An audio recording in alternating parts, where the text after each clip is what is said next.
Hello again, kids. I feel like talking about this really quickly. So I've been hearing about this thing going around with Fantasia Barrino, and I guess her husband, or fiance, whoever, um, asked a question in the proper way.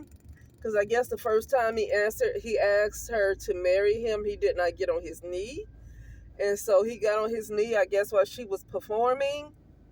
And then she kind of collapsed and fell down to her knees. Um, this is what I want to say, because people are talking about how the father is not wrong in the most part of what the father has to say about this man. But here's what I want to say. This is not to talk about Fantasia. This is what I want to say. When folks talk about finding love, one thing I learned about this particular realm of existence right here is I'm not trusting love in anybody else in this realm as I see it. In this particular reality, as I see it, I'm not really trusting love in anybody else. You have to have some really, really strong discernment. You have to have some good instincts. I mean, you can't trust anybody. You cannot trust anybody. And so I've said this before. Where this realm is right here, it's best the love that you want to find is going to have to come from within. I'm sorry. It comes from within anyway. And then whatever it comes to you is a result of what's inside. But the problem is that if that is the case, it's a whole lot of women and a whole lot of people that's having a hard time with love.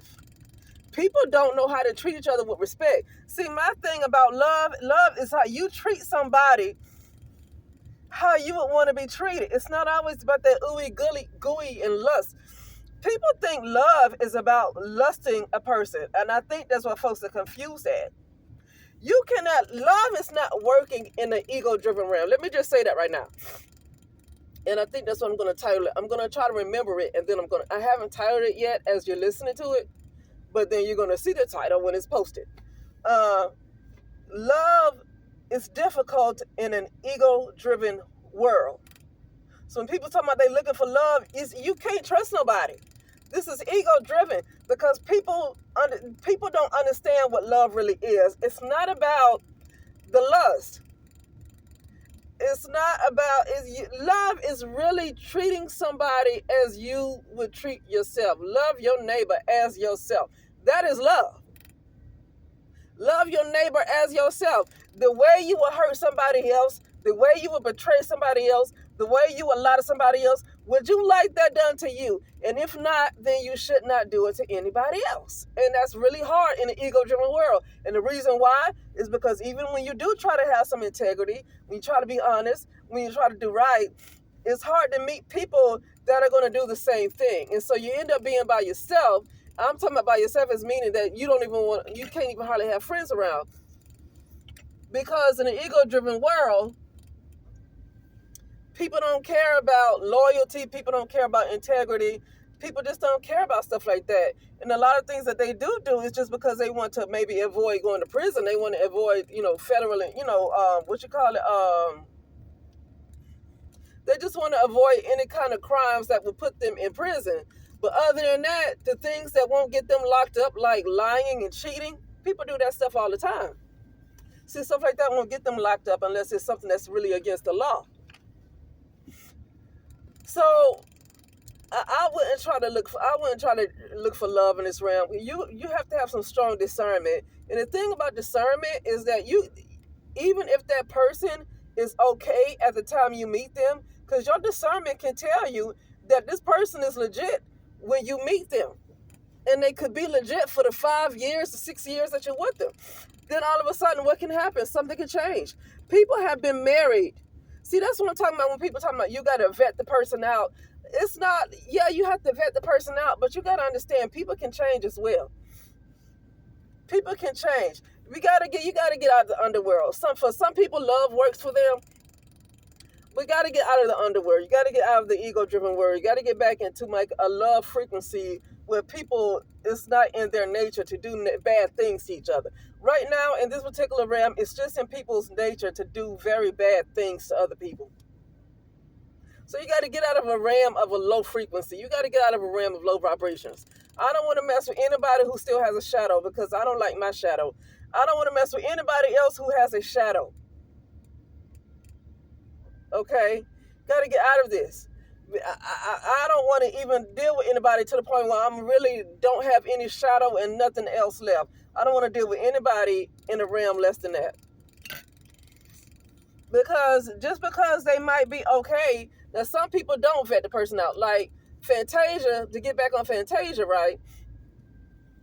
With apparently her family, it's not just her family, it's her daughter that has stuff to say about this man.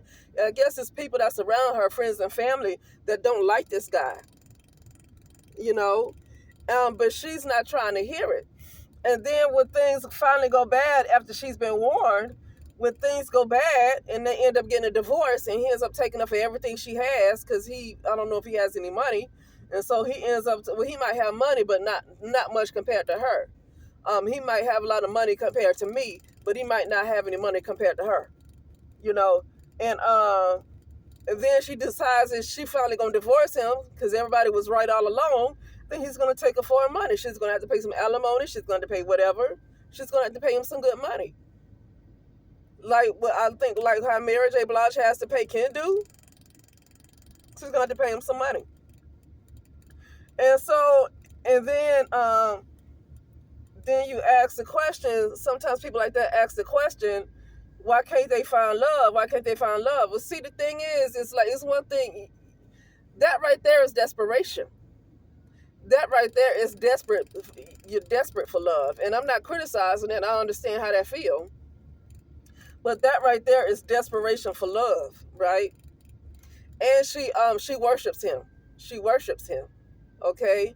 So, and that's a problem that, you know, a lot of women have. You know, especially I would say in the black community, that is a problem that women have. You know, just desperate for love, you know, and then found out after being warned and warned, she dogs out the people who are trying to warn her. But then she finally finds out, 10 years later, 15 years later, whatever, if that long, she finds out that everybody was right. And say, why can't she find love? She's a good person. I'm not talking about Fantasia. I'm talking about those kind of situations. Why can't she find love? She's such a good person. She's such a good... See, that's the thing. See, these women like to get online and give all this advice of how you're supposed to get a man. Now, I'm talking about this Fantasia type, right? Not Fantasia specifically, but this Fantasia type. They would get online because they feel like they finally found love.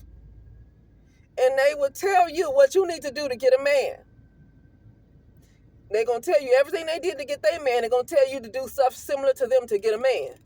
And then when stuff don't work out for them, or even if they do stay married, she might be unhappy. Maybe he might be cheating, doing some other stuff, messing around with her money. And you just in a marriage for 30 years, but you're just unhappy for most of the marriage, but you're just staying in it, you know? So, you know, I don't like, very few people really, really love each other in this particular realm. I do believe there is love that is existing in this realm between people, especially like couples. But I think it's not as much because with love, it has to come some kind of respect. It has to come loyalty. It has to be some integrity. It cannot just be about you physically being attracted to the person. It has to be more than an emotion. And I think around in this particular ego-driven world, people are looking at love as just an emotion, just a feeling, and not really an action. Love is an action. And a lot of people are not putting the real action. They just using the word, and because they feel like they have a human emotion, then, you know, an attraction, then it's like, oh, you know, like, well, love is an action word. You don't have to have those kind of feelings for somebody to love them. I mean, a romantic feeling is one thing, but you can love somebody without having a romantic feeling. You know what I mean? So anyway, I just felt like talking about that really quickly, and I'll talk later. All right.